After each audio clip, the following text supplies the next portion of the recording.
Launched in 2020, the Polestar 2 was the manufacturer's first entry into the very aggressive and competitive mid-size EV market.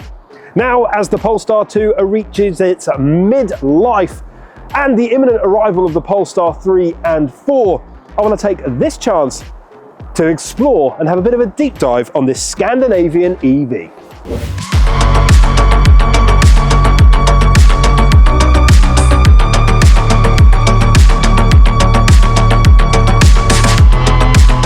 First impressions when it comes to this Polestar 2 are good, particularly from a design perspective. It gives gentleman Batmobile vibes. I think Bruce Wayne would be very happy trudging around Gotham in this.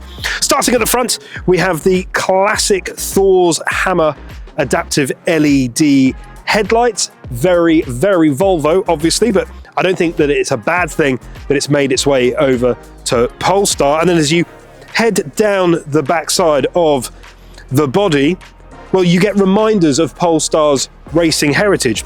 Nice big arches that have got these 19-inch alloy wheels housed within it. All looks very good and I think adds to the aesthetic.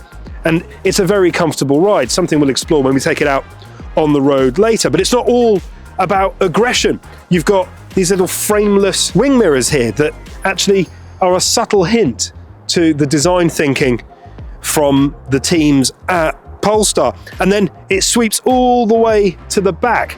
And because of the slight edges that are designed into the body, it doesn't look like a bar of soap, like, say, its main rival, a Tesla 3. No aspersions to Tesla, please don't sue me, Mr. Musk.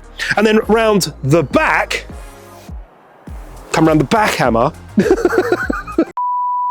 And the design round the back carries on. You have this rather handsome light bar that runs the length of the hatch. When you look at the rear of the Polestar 2, even the design of the light cluster and this lovely light bar that runs the length of the hatch does an awful lot to make the car feel smaller. It doesn't look bulky. It corners these shoulders in a lovely way.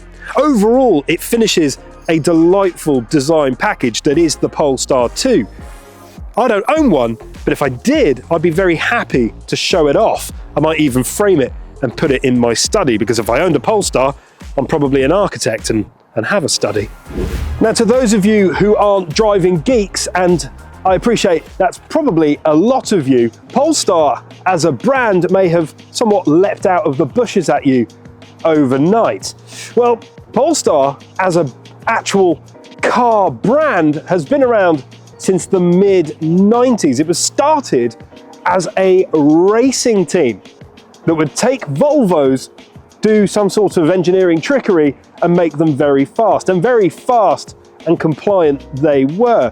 Polestar won the Scandinavian Touring Car Championship on multiple occasions, even drifting into our own British Championship, as well as heading into the World Championship as well. But all of that engineering prowess made Volvo sit up and listen.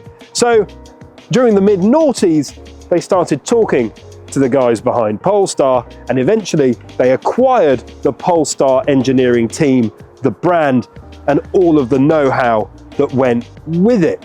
Fast forward to today, and Polestar has been spun off as its own individual brand within the Geely Group. Geely are the Chinese motor company that own Volvo, Lotus, and a number of others. But it is Polestar that was chosen to be the frontrunner of the all-electric revolution within the halls of Volvo. And this Polestar 2 is the very first stand-alone EV from Polestar and making dents on our roads. And a very handsome, brawny, haunchy thing it is too. At no stage has Polestar seemed to have forgotten its racing roots, because the driving of this car still feels, well, can be a little bit like you're in a race car and on a racing track, and that is no bad thing as far as I am concerned. So let's have a little explore of the mechanical elements that make this EV go from A to B. The Polestar 2 combines Swedish minimalism when it comes to design with EV innovation when it comes to getting you around. And to look at it, it is very Swedish. Well, let's be honest, the Swedes are very good at design and putting things together. They brought us IKEA, love it or loathe it. And then in terms of how it's made with the planet in mind. And that, of course, is still very Swedish. They're at one with nature. They like to wander around in the woods and do saunas and generally be very active, which is great for them. But inside, it's sourced with all sorts of recycled material, wood, animal waste, which is something I don't want to pause and think about. And the leather is vegan sourced. So that means the cows are running around with their jackets still, at least in Sweden, and that has to be a positive.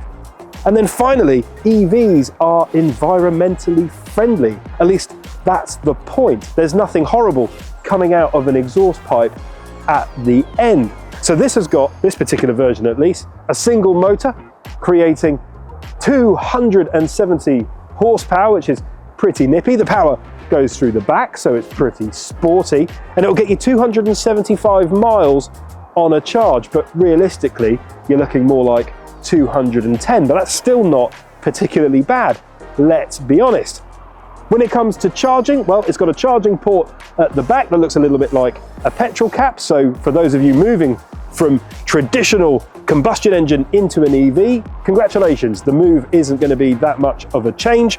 And you can charge it up at one of the fast chargers, the DC chargers, from 10% to 80% in 40 minutes. And that is plenty. Grab yourself a coffee, leaf yourself through some sort of IKEA brochure, and then your car is ready to go again.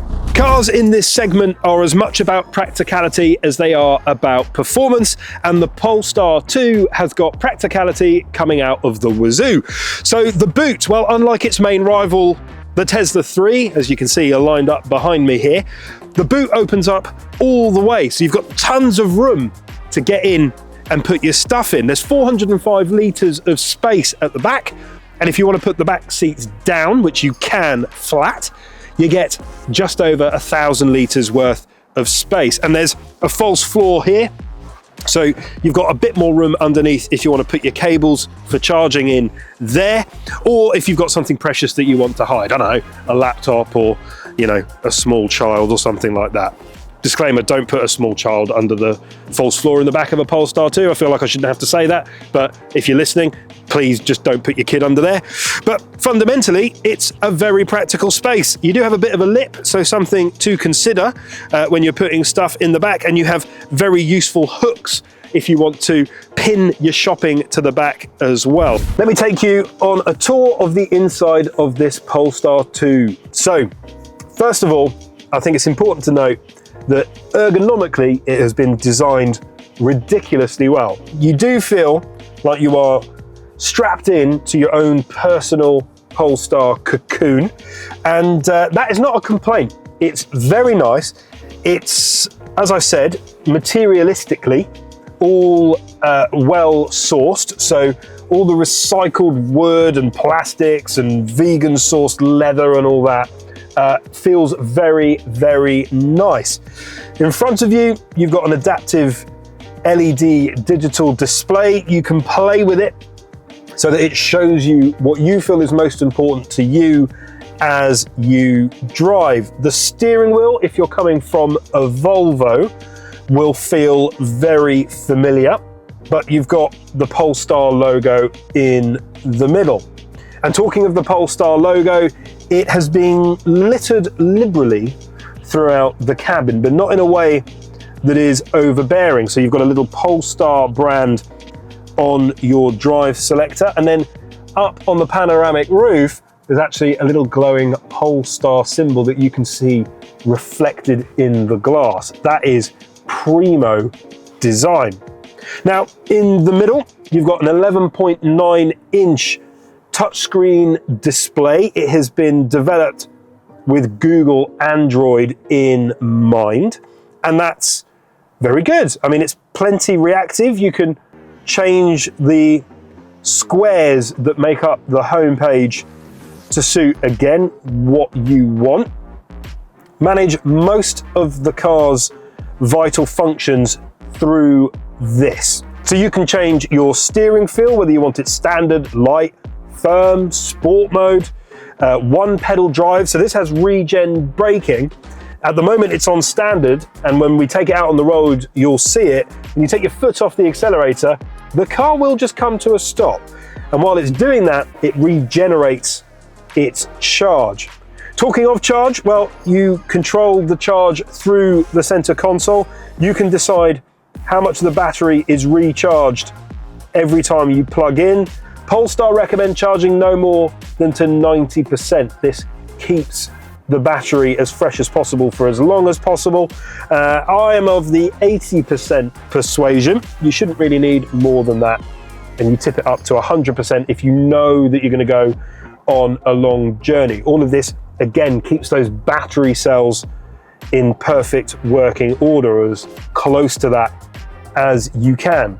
Now, Polestar, as we know, very closely related to Volvo, so there is a plethora of safety features baked in to this Polestar. So you've got lane assist keeping aid, adaptive cruise control, driver alert. So if it thinks you're falling asleep or you've been driving for a long time, it checks that you're okay. It picks up road signs as you're driving, so it'll tell you how fast you should be going on every road that you're on, collision avoidance, and it has blind spot sensors as well. So if there's something hovering around, you will be told via the wing mirrors.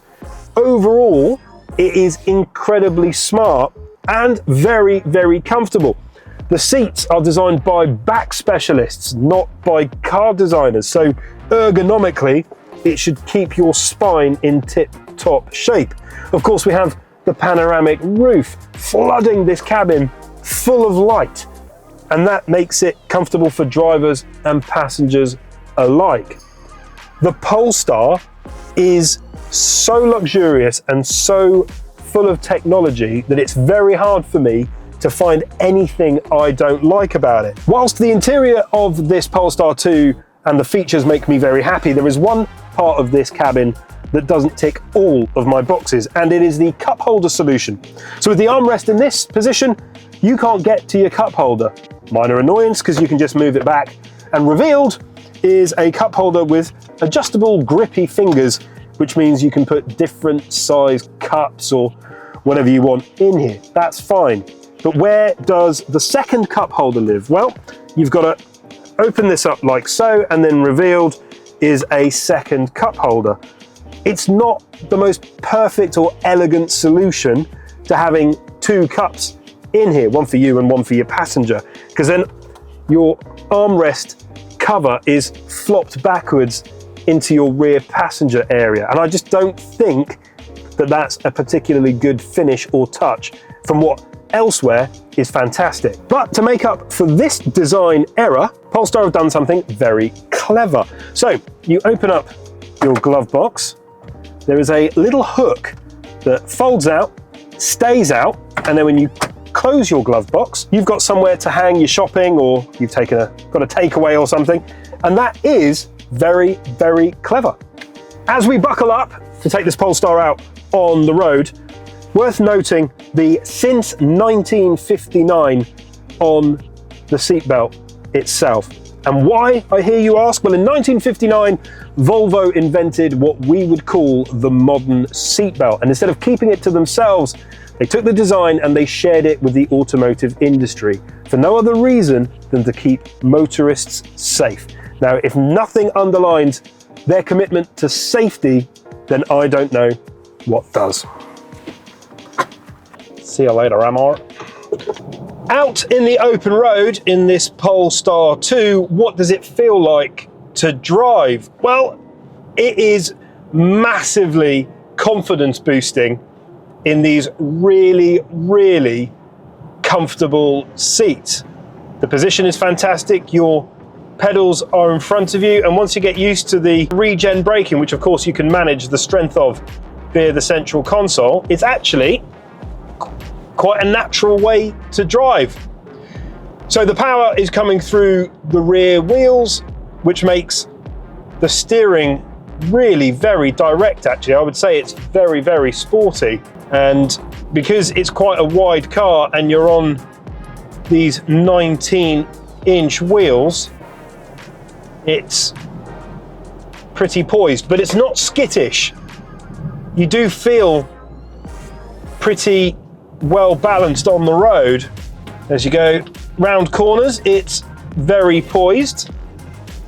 And of course, because in an electric car, all the power is available immediately. It's all the torque all the time. So as soon as you put your foot down, the car absolutely rockets. Not something I'm about to do driving through this residential area, because obviously I'm not a hooligan. Now, the elephant in the room is the Tesla 3. This is a direct rival to that car. Now, my problem is, and I'll be completely open and honest with Tesla, is I remember Teslas when they first existed, and their build quality wasn't always fantastic. And that has kind of sullied my view of Tesla somewhat. Unfairly so, if I'm being completely honest, because the build quality of a Tesla now is actually pretty good. But in my mind, I think back to 2015, 2014, when frankly it wasn't that good. And then of course we have the other problem, Mr. Musk. Now, his antics of late have been troublesome. So love him or loathe him, he is at best disruptive and at worst a problem. And I wonder how many of you at home will be put off from buying a Tesla because he is ultimately the man at the top. I'm not here to judge, it's just an observation. Now, this Polestar 2 is very shortly to be joined in the new car market by the Polestar 3 and 4. This has led the way for Polestar, and it's probably about time they added some other models to their lineup. And as you can see, foot down, it absolutely rockets. Wow! Crikey, 0 to 60 in 4.8 seconds, and it is ballistically quick. There's no way of doing that without being impressed. A used Polestar 2 represents fantastic value on the used car market. This from Big Motoring World is just over £17,500. It's done 61,000 miles, and it still feels as well put together as the day it left the factory. And that is hard to come by nowadays. It feels well put together and made out of premium material. The Polestar is a genuine piece of solid engineering. Minimalist? Yes. Frustrations? Certainly. Driving feel? Well, a surprisingly good homage to the Polestar racers of yesteryear. And whilst the materials, design and thinking are certainly futuristic, the feel is reassuringly old school. And if you're thinking about getting yourself a Polestar 2, then head down to Big Motoring World, where we're big on choice and we're big on what matters to you.